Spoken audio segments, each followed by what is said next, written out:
of dealing with our families. Okay. That's great. So let me just elaborate on a few things that Tara just said, because I agree with all of that. It's because of that guilt, right, that it makes it so much harder to evaluate and to judge. And you have to be aware of that it's hard to evaluate your parents, partially because you're young and life experience is limited, and it's hard to be objective about something as close as the relationship. They were part of your life, or they're a part of your life for 18 years for most of us, right? 18 years, they're there all the time. And then most parents, particularly if you're Jewish or Catholic, have embedded some good kind of guilt within us. So, which is an emotion that's hard to deal with. Yeah, good guilt. Family guilt, which is always good guilt. Right? There's no such thing as good guilt. There's earned guilt and unearned guilt. This is unearned, because what are you? You're a kid, right?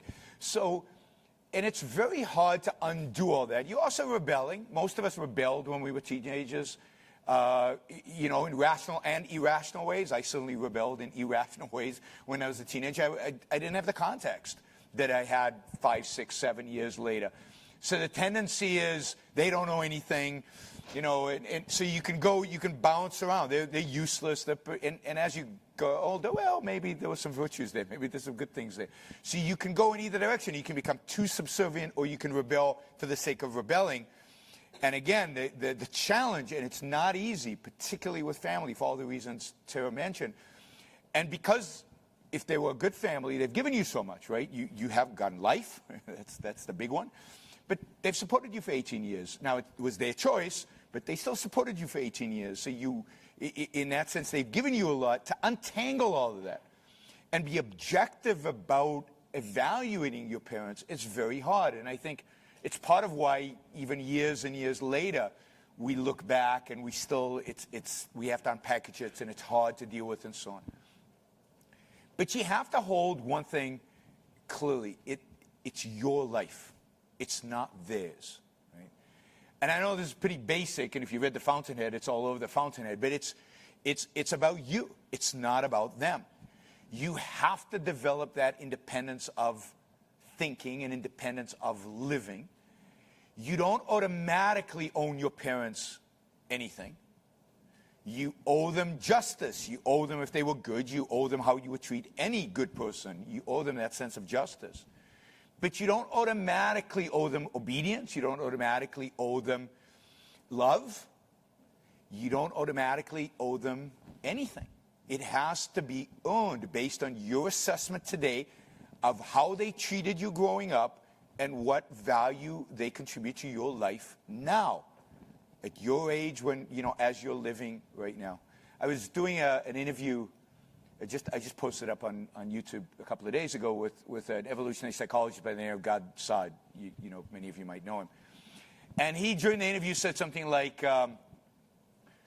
everybody jumps in the river to save their own kid. It's blood is thicker than water, right? And we're evolutionarily programmed to love our kids and to jump in, and we're evolutionarily programmed to love our parents. We have to do it. There's no choice. And I said, really? Right? What about those parents who not only don't jump to save their kids, but abuse their own kids, treat them really, really badly? Right? And what about a kid you don't love? What about a parent you don't love? There's nothing about this that's automatic. It has, but it's again, it seems automatic because for 18 years we've been in this particular environment. We've had to deal with them, and an expectation is parents tell their kids all the time how much they love them, and the expectation is you love them back. And it's very, very hard and challenging to be independent and to think independently about this particular relationship in your life. Probably the hardest one for anybody in terms of the relationship because of the time. And the culture, as Tara just said, the culture is constantly reinforcing this, whether it's evolutionary biologists now telling us how it's in our genes, right, to the religious conservatives who tell us that the unit in society, American conservatives constantly say the unit of society is not the individual, right? It's the family. Whether it's Santorum or Jeff Sessions, I mean, they talk about this all the time, about the essential unit socially is the family. And this is constantly reinforced. Why?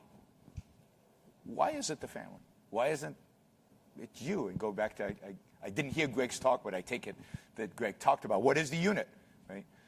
So it's a tough one. I think family is one of the toughest ones in terms of human relationship, maybe the toughest, in terms of figuring out exactly where you stand and establishing your own independence without rebelling for the sake of rebellion, which is the kind of the other part of it. So, you know, you got to be your own person. You got to think for yourself and be as objective as you can be in assessing your relationship with your parents, with your siblings, and at the end of the day, I mean, so many people I know who there's still this sense of duty. We have to go and spend family, you know, holidays with the family. It's really hard, particularly if you live close to them.